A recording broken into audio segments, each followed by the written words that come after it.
Good day, friends. Welcome to the Decks of the Week, the weekly series where I showcase the top 10 best decks in Marvel Snap. If you'd like to support my content, hitting the like button is the best thing you can do. It's free, and it's all that YouTube cares about. With that being said, let's get started with deck number 10, which is Mill Loki. Now, this is a new version of Loki that's coming out, taking advantage of things like Baron and Cable, both of which, well, Baron just came out, but Cable recently got buffed, and you got yourself a pretty fun package here. I gotta tell you, I love playing Cable. It's one of my favorite cards in Snap right now. Baron's pretty damn good too. You got the Mill Factor of Gladiator. You got the Kitty Pryde and Hope Summers. And of course you have Loki. And when you're playing Loki on top of something like a Hope Summers, that extra energy, in addition to the discount provided by Loki, gives you a lot of opportunity to do some serious damage. The deck is performing very well. It has favorable matchups across the board. Thanos kind of coming down in popularity ever so slightly, despite still being good, as of recording at least, does give Loki a pretty good spot in the meta. I would expect Loki decks to continue to be refined. This was one of the more interesting high win rate ones that I saw, so I'm sharing it with you today. And I do think that there's going to be more Loki as the season progresses, so stay tuned for updated lists. With that being said, as we go to number 9, we're going to Asgardians. Now, this is a new take on the Asgardians base deck. Of course, you have Jane Foster, you have Beta Ray Bill, you have Thor. Mobius and Mobius is going to do a lot of work, considering you're seeing a lot of Mockingbird still, a lot of Sarah. Overall, a very strong deck. I'll note the inclusion of Shadow King. Shadow King is a low-key, top-tier card right now. It's a card that is one of the top surprise cards out there that people don't play. Completely destroy, no pun intended. Has very positive effects.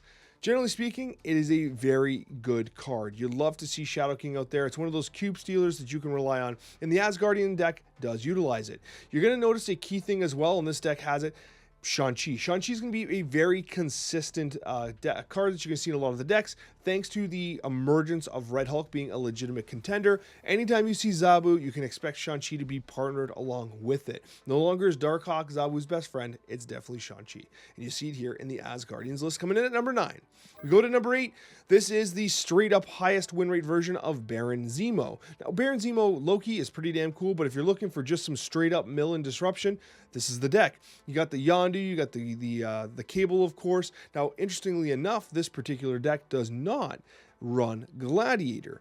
It does run the mobility of Vision, Doctor Doom, which obviously gives you the ability to access the Stormed location. Storm still being very effective, unfortunately, due to the fact that War Machine has not had the meta impact as expected. You do have a lot of power from a card like Maximus. You have the tech of Enchantress and Shang-Chi. No Zabu in this case, so maybe coming to a bit of a surprise, but ultimately you're seeing a very well-rounded mill-based deck that doesn't go too deep into the milling. I do like mill decks with Gladiator in it. This one in particular does not. If you don't have Mobius, for instance, you can cut Mobius and add Gladiator if you so choose. Regardless, a very strong, high-performing deck currently coming in at number 8.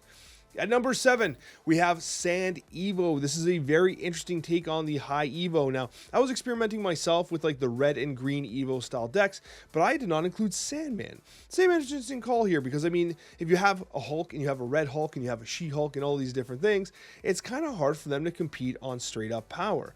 So, what's the result? Well, if you throw down something like a Sandman, it becomes very difficult for them to compete vertically in those locations. They might be able to flip them thanks to the use of a Shang-Chi, but if you use armor to kind of defensively protect your cards, then you might just be a-okay. It's kind of interesting to me that Kyera doesn't make this particular list. If you're interested in kind of doing some little experimentation, I do think Kyera in a deck like this would be good. And coming in at number 6, we have Lockdown. Lockdown, in terms of the deck, has been flirting with the top 3 in Marvel Snap for a while. It's been a very consistent deck for several months, and at some point it had Professor X, then Professor X got nerfed, and then we went towards the Storm and Jessica Jones style play.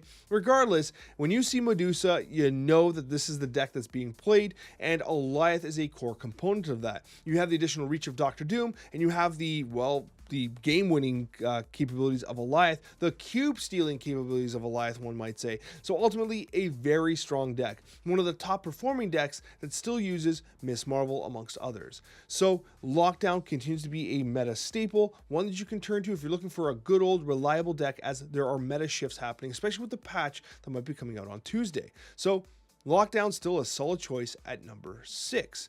That takes us to number 5, and number 5 is going to be Red Shuri. This is utilizing Red Hulk, Shuri, and Taskmaster with a little splash of Captain Marvel. I love this deck. It's one of the top performing Red Hulk decks, although there are a couple other ones that are performing a little bit better.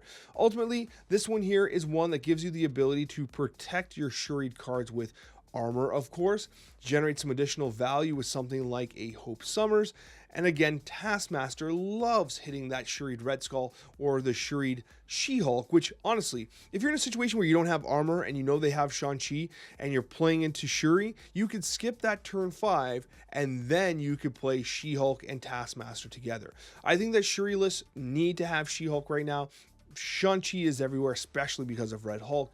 And so having that additional optionality on how you could potentially dodge Shang-Chi on turn 5, especially since with Shuri, they know where you're playing, I think it's very valuable. So do not cut She-Hulk from these decks. Statistically, She-Hulk is greatly improving the win rate of Shuri right now. So ultimately, love the deck. Shuri's making a major comeback here, and I discussed it as being one of the most slept on archetypes in Marvel Snap last week. It's good to see it cracking the top 10.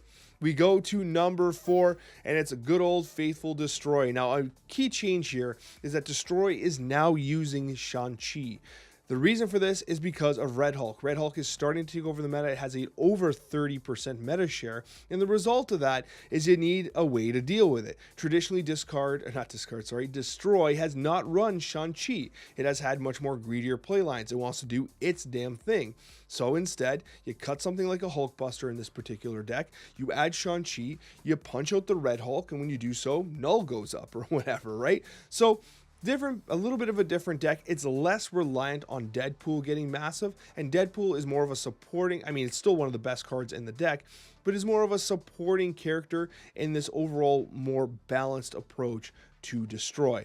Definitely an infinite capable deck, one of the best you'll see. Destroy continues to be one of the absolute baselines of the meta.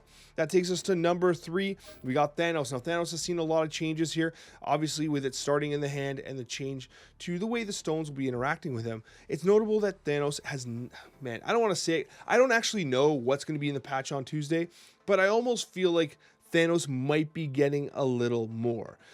They might be leaning towards like adjusting the stones so that Thanos is more, maybe the actual prize is playing Thanos, where before it felt like high evo, like you didn't want to play Thanos. So I think that Thanos is going to see a lot of changes. So if you like playing Thanos, or traditional Thanos as we've known it for the last year and a bit, then you'd want to play this deck while you still can, because I suspect they're not done tuning it. We saw some OTA changes, which were really significant, honestly, but the patch represents a whole ability to rewrite this card, rewrite its identity, rewrite these decks. So stay tuned. I think there's a lot changing. Number 3 still, though, is Thanos. Despite the changes, it's still holding its own at the top of the meta.